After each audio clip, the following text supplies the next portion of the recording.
Hey guys, I haven't done a video in a long time, I know that. Life just tends to get in the way. Yeah, it's been hectic at work and everything and whatnot, and maybe I'll do a vlog of it some other time, but not today though, not today. I'm going to be doing something slightly different. I'm actually starting to play football again, and I decided that I would actually get serious about it. I haven't played football on a proper field in, well, years I think. And when the opportunity presented itself to me in order to get back playing on a football pitch, I said yes. And the first game that we had was pretty bad, pretty awful actually.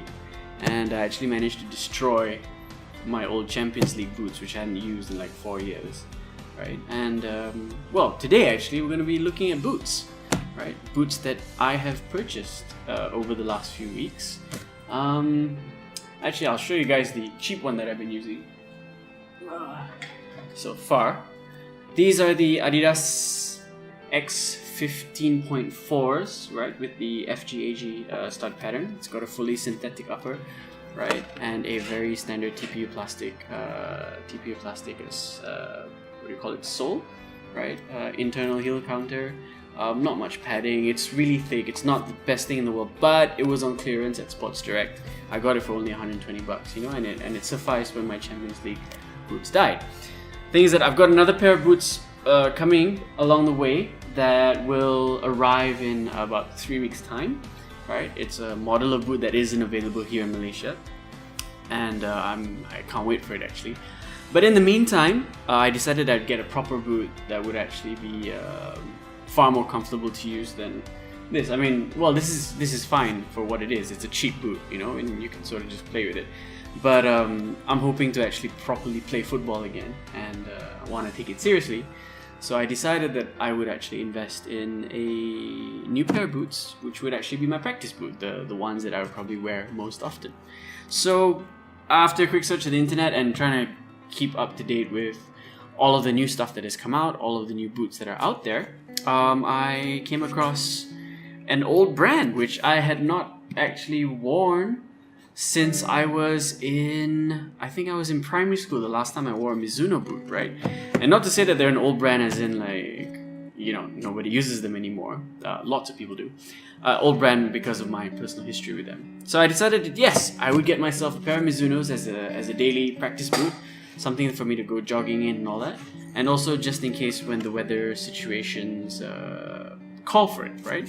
And the model that I got was actually a clearance model of the previous flagship boot of Mizuno, which is the Wave Ignitus 3, right? And here it is out of the box, right? And yes, it's in a very, very shocking colorway of black, white, and pink, right?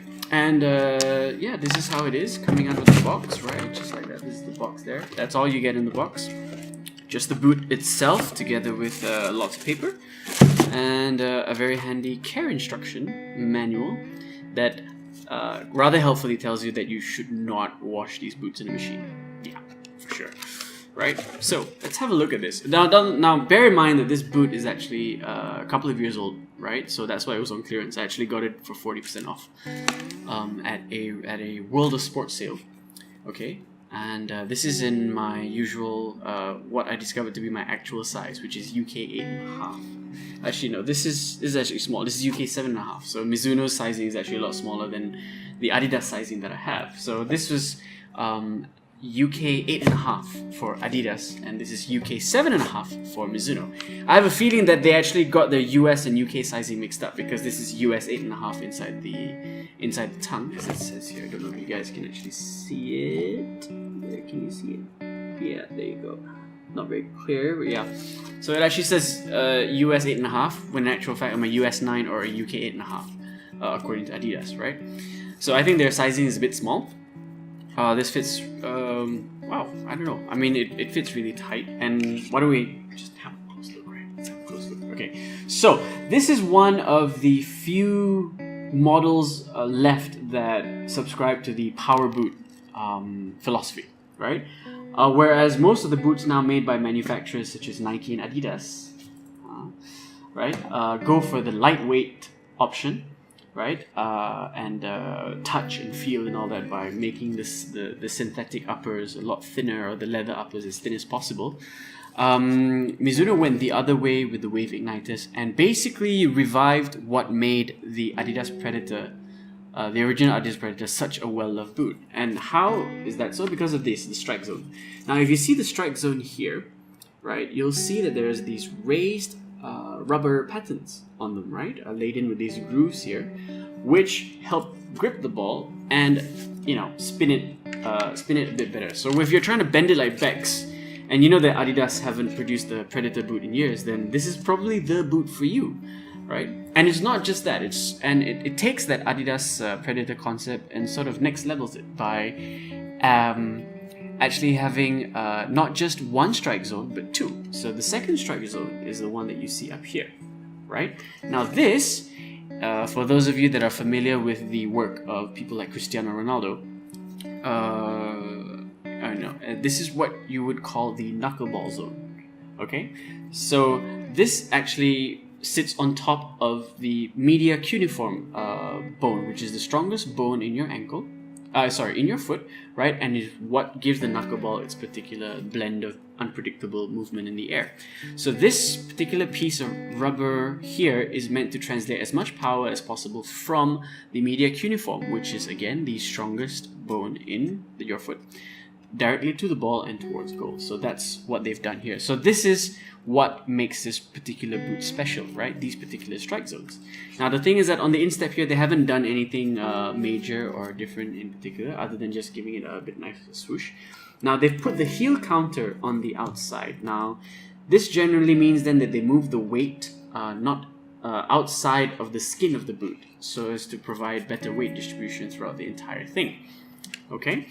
So as you'll see on most top-end boots, you will find the heel counter to be on the outside like this. So if you look at any of the latest Adidas boots or the Nike boots and all that, the Adidas boots, the heel counter will be on the outside. Now if we were to contrast that with this, which is the cheap, which is basically the takedown or cheap version of the Adidas X line, you'll see that the heel counter is not visible. It's actually on the inside, right? And you can't actually see it. Okay?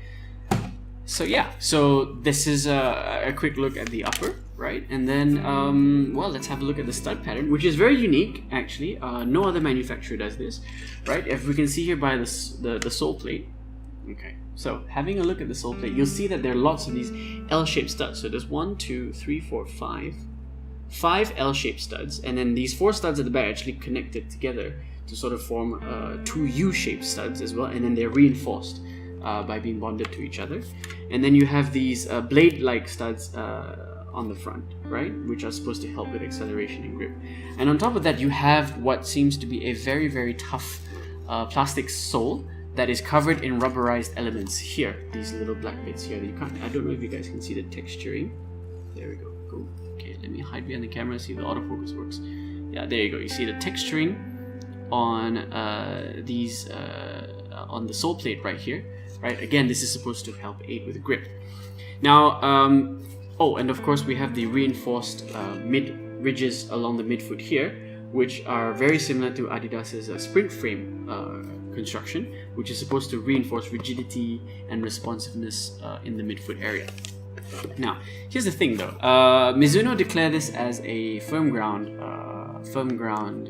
football boot, right? Not artificial grass, but I'll be testing it out on artificial grass anyway, right? Because it's very hard to get matches on firm ground on actual grass pitches nowadays. Such is the lot of living in KL, right? So we'll be taking these out for a spin soon. So yeah, and if we look on the inside, we have a rubberized insole, which is removable. It's very, very, very heavily shaped. Right? Actually quite surprised actually by the amount of shaping. Most of the insoles that you find on boots, they're just these little things that just basically give you a little bit of a cushion between your foot and the sole plate, right? But this seems to be intended to mold its way around your foot and to give you an even better fit and feel, right? So yeah, that pops in right there, right? And then if we look on the other side of the boot, you'll see here that we've got a lot of this is synthetic. This is not real leather for sure. It's not real leather. Synthetic upper with a big Mizuno branding, and of course there you go. It says there Ignitus, and three little marks to show that it's the Ignitus 3, and then there's another 3 at the back there. Right, so this side has a lot of padding, presumably because it's protection from being tackled from this side. It's actually quite nice, right? And also probably provides a very nice cushioning effect when you're trying to control a ball on the outside of your foot, right? And of course, then we have the pink external heel counter right here. So, thoughts? Well, I've got to say, I love my footwear loud. As you can tell by this boot choice and this boot choice, I like my footwear loud, and this fulfills it. This is a great colorway to me. It's a fantastic colorway, black and pink, and having tried these a little bit earlier on and just walked around and the fit is nice and snug, and my toe actually goes all the way to the end, meaning that there's no empty space. So the toe box fits nice and snug, and the lace pattern is slightly off center. Right? If you look at the boot like this, you'll see that the pattern is slightly off center. It's not in the center, it's slightly off center. Mostly, of course, to give you a bigger striking area for your Bend It Like Beckham fantasies, and also to give you a nice, obvious spot to help you with your aim when you're trying to do knuckleball shots, right? By emphasizing this particular spot right here, So yeah, gosh, it's game day tomorrow. I can't wait to try these out. I do have my suspicions that it might not be great on artificial grass simply because of all the L shapes and all that, because artificial grass can be very, very hard on bladed boots, right? Funnily enough, this pattern, which I've already used on artificial grass before, we just have another look here, doesn't actually have L shapes and all that. They have slightly triangular shape, rounded triangle shapes, and there was no problem playing on artificial grass with this particular stud pattern, right? Whereas if you were to compare it with this, it's way more aggressive, and you can clearly see that this is probably meant for a grass, like a proper grass pitch, right? The issue, of course, is that once your foot is in the ground and the studs are locked in, that you won't be able to turn around. And the danger there is that if your foot is caught in the grass, then when someone comes in and tackles, you can't, twist your foot out of the way or roll with it. Right? That's the only real concern that I have about this, And so this is actually something. Well, I don't know. I mean, how do I describe this? It's amazing, this feeling about being able to go back to playing football. Right, and exploring this particular part of my personality that I probably haven't put online before, the part that is absolutely batshit in love with football, which is my first love. I can't even begin to describe how much more I love football than any of the other hobbies and interests that I have, even beyond gaming, even beyond writing, actually, right? And of course, a quick apology to everybody who's been going to my website and expecting an update, not finding one. I apologize so much. I have not had time to write, and I have not had the energy to do so. Can you blame it on the football? Maybe, I suppose, maybe, yeah. Oh, but I really can't wait to try these out tomorrow. I really, really can't wait. And so I suppose this is it for my little short review of the Mizuno Wave Ignitus 3. Right, the Ignitus 4 is out as well.